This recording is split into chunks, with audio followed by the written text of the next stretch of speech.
नाज़रीन हेडलाइंस हमारे से अहम खबर शेयर कर रहे हूँ। सीनियर सूबाई वज़ीर शर्जील इनाम मेमण ऐं सरदार शाह कराची में प्रेस कॉन्फ्रेंस कई है, जंहिं दौरान उन्होंने चयो हो त दुनिया की तारीख़ में हाउसिंग जो वॾो मनसूबो सिंध हुकूमत ठाहे रही है। बोड मुतासरनि लाइ 21 लख घर ठाहे रहिया आहियूं। रहिजी वियल बोड मुतासरनि जा घर बि ठाहिराया वेंदा।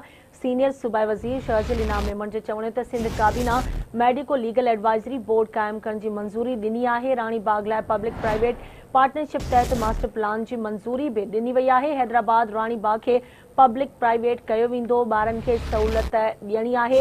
अहम ख़बर नाज़रीन अवां सां शेयर कयूं पिया। सीनियर सूबाई वज़ीर शर्जील इनाम मेमण ऐं सरदार शाह प्रेस कॉन्फ्रेंस कई है, जंहिं दौरान सीनियर सूबाई वज़ीर जो चवण त दुनिया की तारीख़ में हाउसिंग जो वॾो मनसूबो सिंध हुकूमत ठाहे रही है। इन ही हवाले से तफ़सील मालूम कंदासीं। असां सां लाइन ते मौजूद है कराची में आवाज़ न्यूज़ रिपोर्टर आमिर सुप्रो। जी आमिर, छा तफ़सील आहिनि, आगाह कजो। जी बिल्कुल। बहरहाल सिंध के सीनियर सूबाई वज़ीर शर्जील इनाम मेमण, तालीम के सूबाई वज़ीर सरदार अली शाह गडियल प्रेस कॉन्फ्रेंस कंदे बुधायो है त सिंध काबीना में आम फैसला किया विया आहिनि। आम फैसलन में जेको आहे बोर्ड मुतासिर जेके तमाम सिंध में शिकायतूं आयूं आहिनि, जेके रहिजी वियल माण्हू आहिनि उन्हनि खे ॿीहर सर्वे कयो वेंदो। ही उहो प्रोजेक्ट आहे पूरी दुनिया में पहिरियों भेरो सिंध में 21 लख घर ठाहिराया वेंदा। रहिजी वियलनि जी ॿीहर जेको आहे उन्हनि जी सर्वे खां पोइ उन्हनि खे ॿीहर घर ठाहिया वेंदा। ॿिए तरफ़ हिन इहो बि चयो आहे त हैदराबाद जे राणी बाग जो जेको मास्टर प्लान आहे उहो बि तयारु कयो वियो आहे। उहा रिथा जेकी आहे प्राइवेट पार्टनरशिप तहत कई वेंदी। सीनियर सूबाई वज़ीर इहो बि चयो आहे त शहीद बेनज़ीर मेडिकल सेंटर लियारी जेको आहे उते बि साइंस भर्ती जी मंजूरी ॾिनी वई आहे। काबीना पारां एक्साइज़ खाते ते तजवीज़ ॾिनी वई आहे त अनरजिस्टर्ड जेके गाॾियूं आहिनि उन्हनि जी विकिरे ते पाबंदी हूंदी।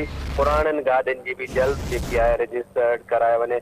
सीनियर सूबाई वज़ीर इहो बि चयो आहे त वफ़ाक़ पारां 1,50,000 मेट्रिक टन जेकी खंड आहे उन्हनि जी बि एक्सपोर्ट करण जी मंजूरी वरिती वेंदी। सिंध में हिसे खां पोइ उहो बि कमु जल्द कयो वेंदो। सूबाई वज़ीर इहो बि चयो आहे सिंध काबीना इंडस हाईवे ते 2 पुलियूं करे रही आहे। आपासी खाते जे मदद सां सिंध असेंबली सिंध सेक्रेटरी जा जेके मुलाज़िम आहिनि उन्हनि जी इंश्योरेंस स्टेट लाइफ में कराई वेंदी। सूबाई वज़ीर इहो बि चयो आहे त IBA सखर घोटकी कैंपस जी ग्रांट जी मंजूरी ॾिनी आहे, जिते घोटकी जा रहंदड़ जेके माण्हू आहिनि उहे उन्हनि मां लाभ हासिल करे वठंदा। ॿिए तरफ़ सूबाई वज़ीर जेको आहे सरदार अली शाह कारूंजर बाबति ॿुधायो त पाकिस्तान पीपल्स पार्टी उन ॻाल्हि ते कॾहिं बि मुतफ़िक़ न हुई त जंहिं इलाइक़े जा माण्हू नाराज़ हुजनि या उन्हनि में का कावड़ हुजे उते को तरक़ियाती कमु कजे।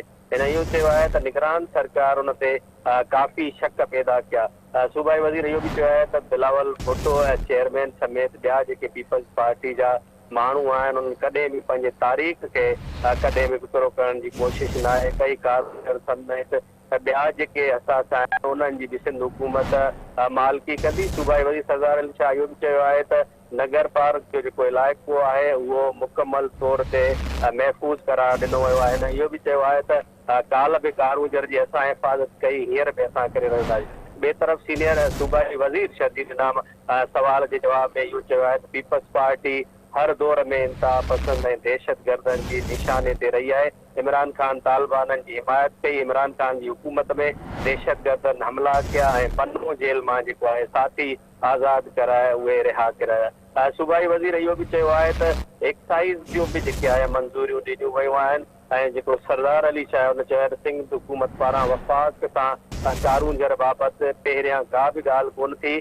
असीं सुप्रीम कोर्ट में वञी करे लिखी ॾींदासीं त कारूंजर खे महफ़ूज़ कयो वञे ऐं ही पत्थर न पर ही असांजी सकाफ़त आहे, असांजा असास आहिनि जेकी असीं हमेशह लाइ उन खे महफ़ूज़ रखण जी कोशिशि कंदा आहियूं। सूबाई वज़ीर शर्जील इनाम मेमण पिणु चयो आहे त सिंध सरकार पारां तमामु सिंध सरकार वफ़ाक़ी सरकार पारां सिंध सरकार सां नाजाइज़ी कई पई वञे।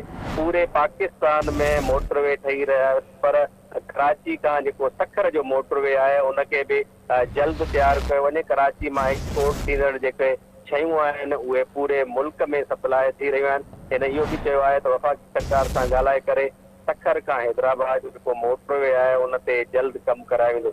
ॿिए तरफ़ सवाल जे जवाब में हिन इहो बि चयो आहे त कश्मीर में धाड़ेलनि सां उहे ॻाल्हियूं थियूं आहिनि त जेकॾहिं हथियार उहे फिटो कंदा त उन्हनि सां ॻाल्हि कोन थी सघे थी। ॿिए तरफ़ ज़मीन ॾियण जी जेकी ॻाल्हि आहे उन ते हुन वाज़े पैगाम ॾिनो आहे त कंहिं बि धाड़ियल या फोरू खे ज़मीन नज़दीक थी पर हुन सां ॻाल्हि ॿोल थी सघे थी। जी ठीक है, मुझे मेहरबानी आमिर अपडेट करण लाइ।